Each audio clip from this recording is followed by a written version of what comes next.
Hi everyone. I know it's been a while.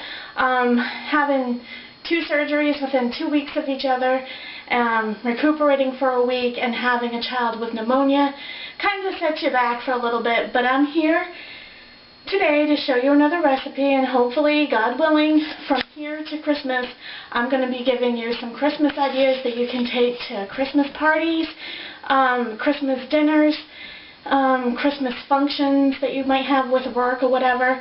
And I got some really good ideas that will make a lot and have it go really quick. So today I'm going to show you how I make my gingerbread cake. Now, the way I do it is pretty universal of how others do it, but for those of you who don't know how to do this, I figured, what the hey, I'll show you how we do it anyway. Now, in this bowl right here, I have 2½ cups of flour.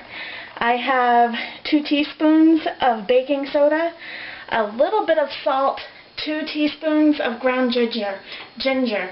This recipe is on my blog already. It's been there for a couple of years. I made this cake for my daughter's 2nd grade class. She's my oldest one, so she's in 4th grade right now. So it's been a couple of years. And the teacher, she goes to a school where, you know, they promote healthy snacks and you know, health conscious type of things. And I made this because they were having this thing where the parents could come in and volunteer and read to the class. So my husband decided that would be a good idea, something for him to do with Isabella.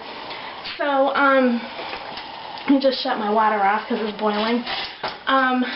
So it was around Christmas time, and I thought, you know, he's taken in a Christmas book to read to the class. I'll make gingerbread cake.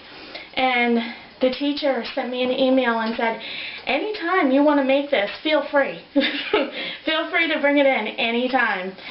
Well, because it is a process, it was only that one time, but it's been a while since I made this cake. But it goes really quick as far as getting it going. Okay, I'm going to shut up and I'll just show you everything else that goes in here. We have 2 eggs. We have 3/4 cups of boiling water that we need to add in. Now, don't worry about adding in all the liquid, keeping them separate, whatever, because this is a loose cake. We have a cup of sugar, 1 stick of melted butter, and we have 3/4 cups of molasses.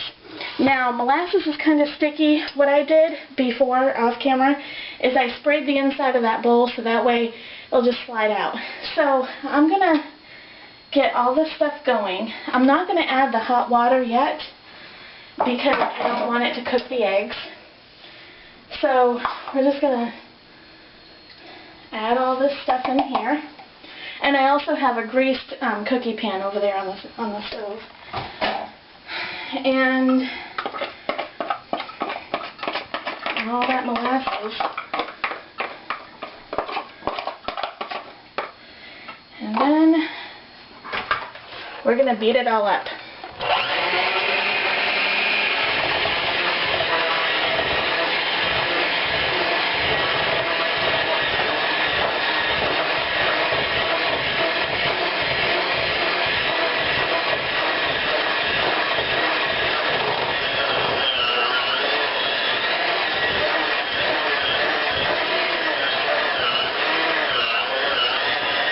Getting a little tough, so it's time to add the water.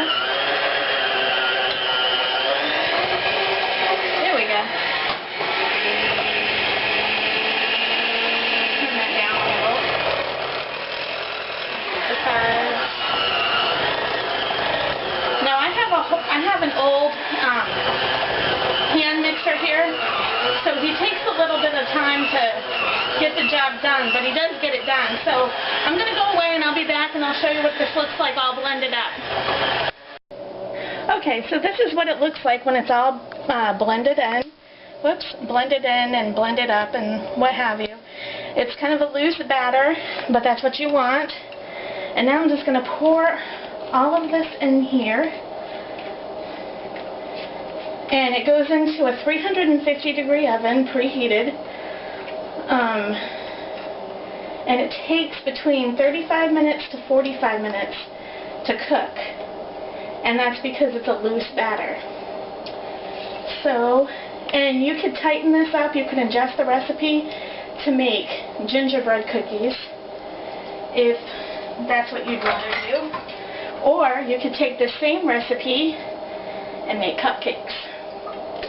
And that would be kind of fun for the younger kids, or, you know, if you go into a Christmas party that has a lot of different age groups and a lot of different people, maybe cupcakes is the way to go. Because they're portable and people can walk around talking to people as they're munching on a cupcake. So I'm going to throw this into my oven, and when I come back I'll show you what it all looks like when it's done. Hi everyone, so the cake here is done.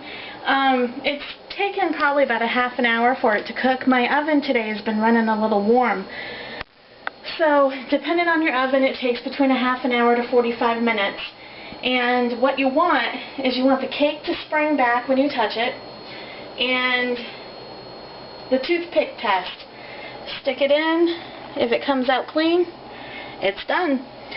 So at this point, you could sprinkle this with powdered sugar and serve it, and you'd be ready to go. However, because this is a holiday thing, I'm going to add a lot more richness to this. I made some cream cheese frosting in another video, and we're going to put that on here, but I want to let the cake completely cool. So I'll be back and I'll show you what this looks like all frosted up.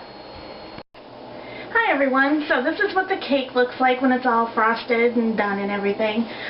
You can look for the recipe on my cream cheese frosting for tomorrow's video.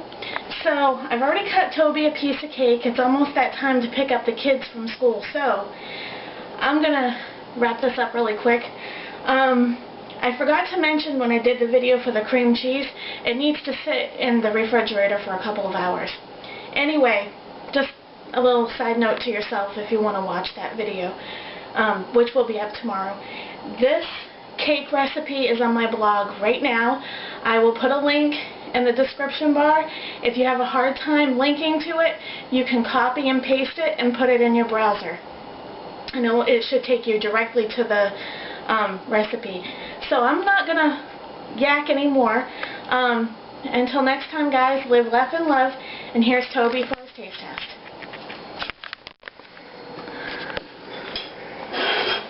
Don't you wish you had this job? What's this? Oh, man.